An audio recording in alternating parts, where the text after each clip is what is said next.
Welcome to the Dance Lens podcast, where we take a deep dive on all things dance.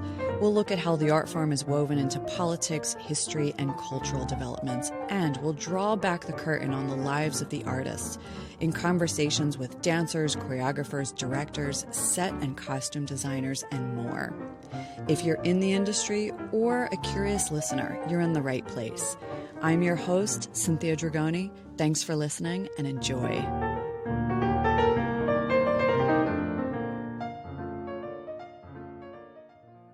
What does ballet have to do with the development and reputation of the Turkish Republic?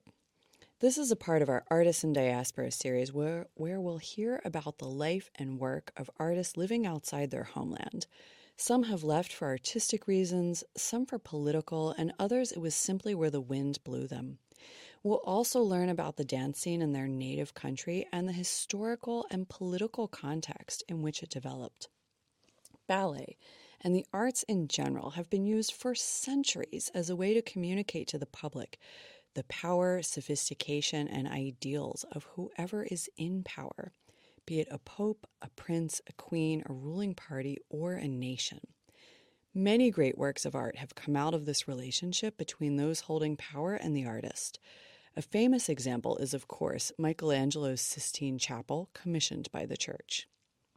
This was also a part of the story when the Turkish Republic was formed 100 years ago in 1923. Following the end of World War I, the remaining parts of the empire, the Ottoman Empire that is, had been given to Greece, France, Italy, and Britain. And so these became occupied territories. This occupation prompted the formation of the Turkish liberation movement.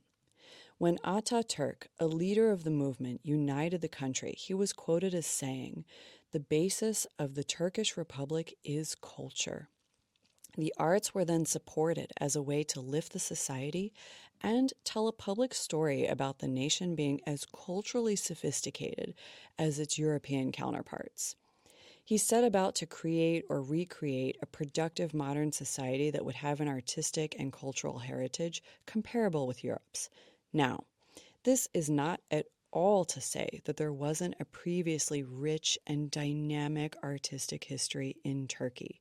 It is, after all, in the place of one of the oldest cultural, financial, historical, and political hubs in the world, not to mention Mesopotamia in general being a birthplace of civilization. But this particular time period had a similar Western-looking gaze in the vein of when Peter the Great in Russia adopted European styles and arts for Russia. Ballet, of course, being one of them, and Russia took ballet and ran with it and inarguably made it her own. It was in this spirit that Dame Ninette de Valois was brought in to develop a national ballet school and company for Turkey. Ninette de Valois is a legend in the ballet world.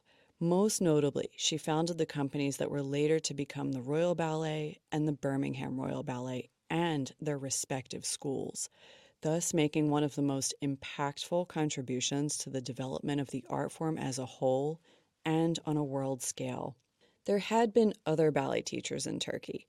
Some had come in the Russian diaspora following the 1917 revolution, but it was de Valois who was tasked with organizing and developing the national school and company, which then became a part of a network of national conservatories for the arts and with schools and ballet companies in each major city that were connected to each other. Auditions were held for the first class in the school. Children were only taken who were thought to be candidates for a full professional career. 11 boys and 18 girls were accepted. De Valois remained involved for more than 2 decades, establishing and developing repertoire and developing the pedagogical methods. The repertoire under her was a mix of classical works and newer works that were based on traditional regional folklore and blended traditional folk dances to encourage the art form to become truly representative of the people rather than a copy and pasted European import. So what about ballet in Turkey today? The schools and companies set up by de Valois are still in existence, and the dancers are on a very high level. However, internationally, neither the dancers nor the companies are particularly well known either within or without the dance world. Come with me to the next episode, where we'll speak to the only Turkish ballerina working in the U.S., Buse Babadag. Began her training in Istanbul and is now a soloist with Ballet San Antonio under dance legend Sofiane Silv.